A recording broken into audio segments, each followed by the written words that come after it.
Teraz ste navrhnutí do člena výkonného výboru. Aké vnímate tento váš určite vysoký kariérny postup? Skokan roka možno, tak to by som to nenazval. Ja som kedysi ľadový hokej hrával, ale skončil som v podstate v nižšom veku pre zranenie, takže s mnohými hráčmi, ktorí boli dneska na opačnej strane, sme sa stretávali v dorasteneckých a žiackých súťažiach, a samozrejme to je 25 rokov dozadu.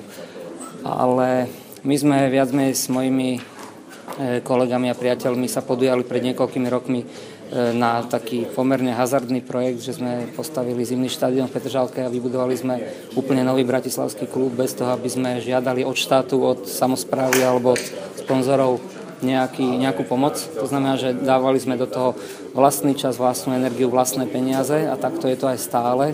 A snažili sme sa za tie 4 roky vybudovať v podstate nový model fungovania hokejového klubu. Na zväze si to niekoľko ľudí všimlo, že viac menej ideme tou novou cestou, ktorú v podstate razí aj skupina okolo pána Lindnera. Znamená, že treba naozaj začať od spodu, treba tie kluby trošku zmodernizovať a my sme túto cestu naštartovali. Možno práve preto si pán Nemeček vybral náš klub a tým, že som prezidentom klubu, tak možno práve voľba padla na mňa.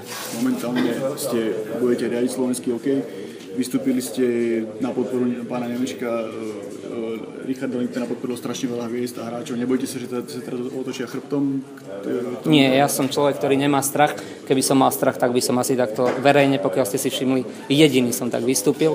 Takže ja som nie z tých, ktorý by sa niekoho bál. Ja všetkým ľuďom, ktorí boli dnes v sále a ktorí majú slovenský hokej, sa postavím z očí v oči a budem sa im pozerať priamo do očí, tak ako sa pozerám teraz vám, pretože ja mám svedomie čisté. Ja svoju funkcionárskú stoličku v klube robím 5 rokov úplne zadarmo. Práve naopak, ja vlastné peniaze do klubu nosím spolu s kolegami, takže my nie sme tí, ktorí zarábajú na slovenskom hokeji, my sme tí, ktorí ho takisto chceme reformovať.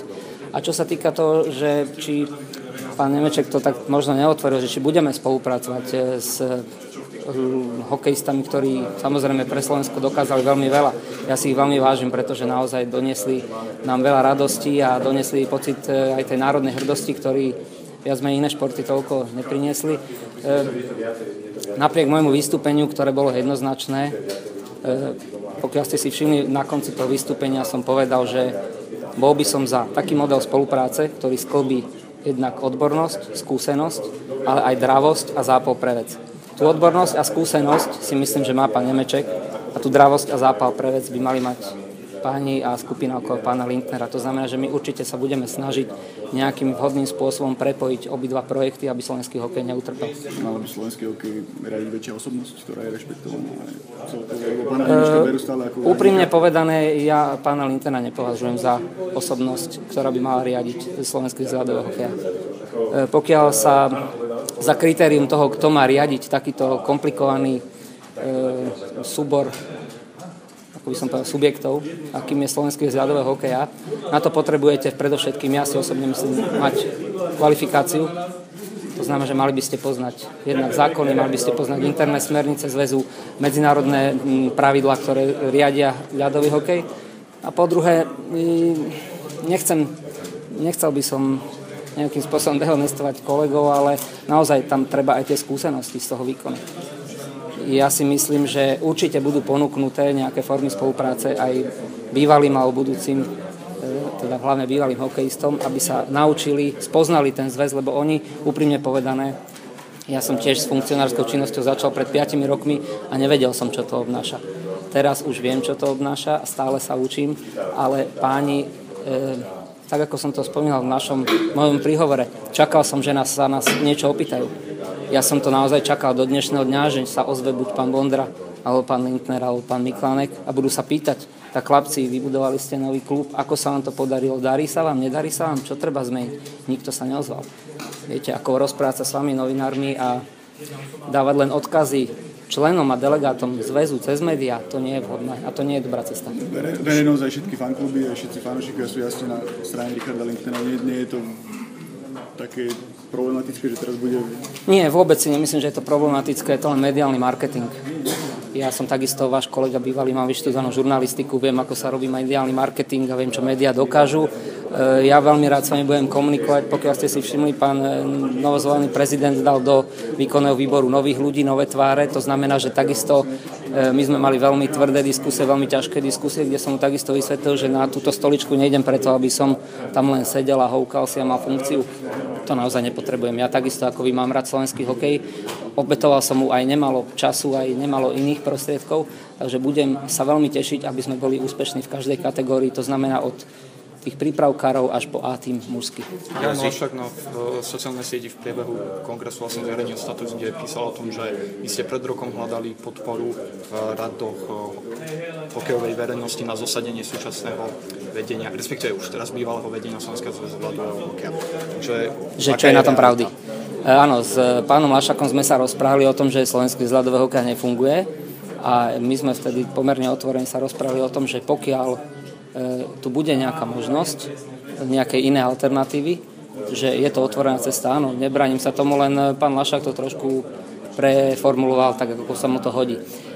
Ja som sa s ním otvorene rozprával o tom, že je treba zmenu v Slovenskom zväze ľadového hokeja a to práve nadviažem na to, čo som hovoril, že sme mali veľmi otvorené diskusie s pánom súčasným prezidentom, že aj on chápe, aj on to tak vníma, že naozaj slovenský hokej takto ďalej v podstate nemôžeme ho viesť na takej vlne, že ani doprava, ani doľava. Jednoducho musí sa pohnúť dopredu.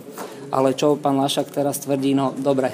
Ja si myslím, že na svoju adresu sa momentálne dozviem z médií veľmi veľa vecí a nebudem vôbec prekvapený, ale takisto s ním si viem sadnúť a porozprávať sa s ním, že ako to bolo, prečo to bolo, ale určite to nebudeme riešiť cez médiá. 90% tam postávajú skoro rovnakí ľudia. Vy hovoríte, že teraz ste sám povedali, že by treba tam zmenu a treba tam nejaké veci spraviť. Nebojíte sa, že to bude stále fungovať takisto? Viete, ja si myslím, že skoro teraz ešte hovoriť, že ako to bude. My si potrebujeme v podstate tým, ktorý bol zvolený, rozdeliť úlohy, dať si nejaké ciele, jasné ciele. A čo sa týka, teraz ste mysleli asi Slovenský zväz ľadového hokeja, že tam ostáva 90% ľudí. No, aj ostáva, aj neostáva. Tam pomerne veľa odborníkov je takých, ktorí robia v podstate len na nejakú externú dohodu alebo čisto ako dobrovoľníci, takže tam veľa ľudí v zväze, ani nie je viditeľných, ktorých vy možno neviete, že pracujú pre zväz. Ale ako som spomínal, nie sme tu od toho, aby sme sa teraz zabarikadovali na 4 roky a ako udržiavali nejaký status quo, ale práve naopak sme tu od toho, aby sme začali komunikovať, otvorene komunikovať, aby sa pohol ten hokej dopredu. Ja budem veľmi rád, keď aj s vami budeme mať korektnú spoluprácu, pretože si myslím, že médiá sú veľmi dôležité na to, aby posunuli to niekam, tak ako ste pomohli pánovi Linknerovi, tak verím, že spoločne nájdeme reč, že budeme pre ten hokej robiť všetci. Samozrejme, to, akým spôsobom prepojíme možno tie dva modely a tie dva programy, to bude chvíľočku trvať, ale nemyslím si, že by z našej strany bola snaha sa nejako izolovať a v podstate robiť si len čisto hrabať si na svojom piesočku. Keď ste spomínali, že vlastne sa v priebehu najbližších dní na vás vytiahnujú všelijaké veci, tak vy ste vlastne kandidovali v Petržalke za širokú koalíciu do miestneho zastupiteľstva vrátane strany Smer. To určite nie, to máte veľmi zlú informáciu a pozor na ďalšiu otázku, lebo príde žaloba z mojej strany. Dobre, na toto si dávajte pozor, lebo keď ste profesionálny novinár, tak si overujte informácie a ja budem veľmi toto striktne zase dodržiať a to vás poprosím o čistú profesionalitu, pretože okrem toho, že som novinár, som aj advokát a viem si hájiť svoje záujmy. Povedali ste, že zo zväzu sa o vás zaujímali, aj o váš tým. Keby vám niekto z týmu Richarda Littnera okolo neho zavolal, tak by ste možno podporili jeho? Že... Určite by som nad tým uvažoval, len viete, ako nemému dieťaťu ani vlastná mama nerozumie. A takých klubov môžem vás ubezpečiť, ako sme my, to znamená malé a v úvodzovkách nezaujímavé kluby pre tých ako veľkých hráčov. My za veľkých hráčov považujeme všetky kluby, ktoré sú extraligové. Takých je veľa vecí. Zoberte zoznam, koľko nás hrá druhú ligu, koľko nás hrá prvú ligu a sú aj kluby, ktoré nehrajú ani prvú, druhú ligu a fungujú. A pokiaľ ja viem od mojich kolegov, dnes som si to ešte ráno pred začiatkom kongresu overoval, tak mnohí z nich čakali do dnešného dňa, že sa im niekto ozve. Ale pán Lindner sa nám ozýval stále len cez médiá a ja cez médiá s kandidátom nekomunikujem. Budete mať teraz celku pomerne veľkú moc. Čo by ste na slovenskom hokeji ako prvé zmenili? Určite na slovenskom hokeji by som zmenil jednu jedinú vec, pretože myslím, že slovenský hokej nie je taký katastrofálny, ako všetci tu vyplakúvame.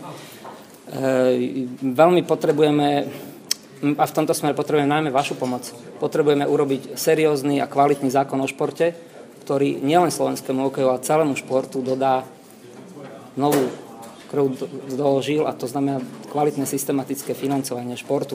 Bez toho, aby štát prestal alebo aby nepodporoval hokej, tak je úplne jedno, či na tejto stoličke bude sedieť pán Nemeček alebo pán Lindner alebo poviem Wayne Gretzky, to je absolútne jedno, pokiaľ my sa každoročne budeme boriť s tým istým problémom, že nemáme dostatok ľadov pre deti, nemáme z čoho zaplatiť deťom, ktoré nemajú na hokej dostatok peňazí výstroj, nemôžeme zaplatiť kvalitných trénerov, ktorí nám odchádzajú do zahraničia. Toto všetko sa točí len a len o financiách. My všetci vieme, kde sú problémy a kde tlačí topánka slovenský hokej, a to sú len financie. Preto pracuje dosť veľká skupina, sme tam zainteresovaní niektoré z ľadového hokeja, aby sme dokončili návrh zákona o športe a budeme sa snažiť, aby v septembri parlament schválil naozaj taký zákon o športe, ktorý pomôže nielen hokeju, hovorím celému športu, pretože celý slovenský šport krváca a krýva kvôli tomu, že má nesystematické financovanie. Pozrite sa, ako to robia v Maďarsku, ako to robia v Rakúsku, ako to robia v Čechách. Tam nie sú šikovnejší tréneri, nie sú šikovnejší funkcionári, ani šikovnejšie deti. Jednoducho majú viacej peňazí a majú väčšie možnosti napredovať. A celé je to o tom. Ako člen výkonného výboru budete rozhodovať aj o voľbe nového trénera. Viete, Rišo Lindner navrhoval zahraničného trénera. Aký je váš nápad, alebo Slovák, alebo zahraničný tréner, alebo čo vy ako za svoju osobu by ste najradšej videli, alebo koho, z akej krajiny? Ďakujem pekne za otázku, veľmi dobrá. Ja som čistokrvný 100% vlastenec a myslím si, že na Slovensku máme vynikajúcich trénerov a ja budem určite presadzovať, aby sme mali reprezentačného trénera Slováka, takisto asistenti, aby boli Slováci. Nevidím zmysel v tom kombinovať tieto štýly. Viete, dneska je naozaj hokej veľmi globalizovaný. Už to nie je o tom, že máte kanadskú školu, švédsku školu, ruskú školu. Všetky týmy vedia dobre korčulovať, hrajú agresívny hokej, ale my sme ustúpili z pozícií a preto sme podľa mňa neúspešní v posledných rokoch, pretože hráme modely, ktoré sú umelé, ktoré nevyhovujú slovenskému naturelu. My sme od jak živa boli kreatívni, viac menej vyhrávali sme zápasy tým, že sme dobre útočili. Dostávali sme síce viacej gólov a vždy sme ich viac dali. Takže ja sa budem prikláňať určite k tomu, aby sme hľadali aj mladých, aby sme sklbili ten tým, aby tam boli aj starší, aj mladší slovenskí tréneri, ale slovenský. Žiadny cudzí model mne osobne nereže. Nejaké meno? To je príliš skoro, to by som veľmi ako bol neprofesionálny, keby som teraz z brucha vám nejaké mená dal. Koho si najviac zo slovenských trénerov vážiť? Ja osobne, pre mňa vzor slovenského trénera je pán Julius Šupler, ale predpokladám, že on už aj vzhľadom na vek a svoje aktivity asi by sa do toho veľmi nepustil, ale bol by som veľmi rád, keby bol v poradnom týme a keby by nám pomohol vybrať nejakého správneho, šikovného slovenského trénera. Petr Žalka je v súčasnosti majstrom v prvej lige žien. Keď sa vlastne aj hovorí o nejakom reštarte ženského hokeja, idete vlastne do výkonného výboru aj s nejakou takouto ambíciou?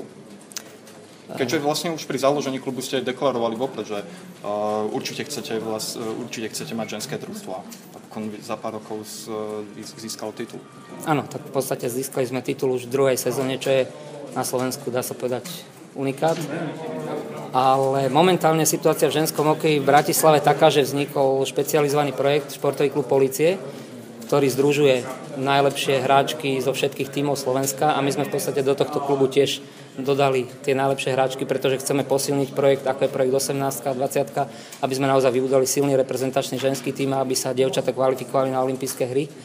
Preto túto sezónu sme ustúpili z toho, že momentálne my ženský hokej nebudeme mať, ale máme veľa dievčat, ktoré hrajú sa mladších a starších žiakov. To znamená, že od zámeru podporovať dievčenský a ženský hokej určite neustupujeme a budeme ho držať čo naďalej.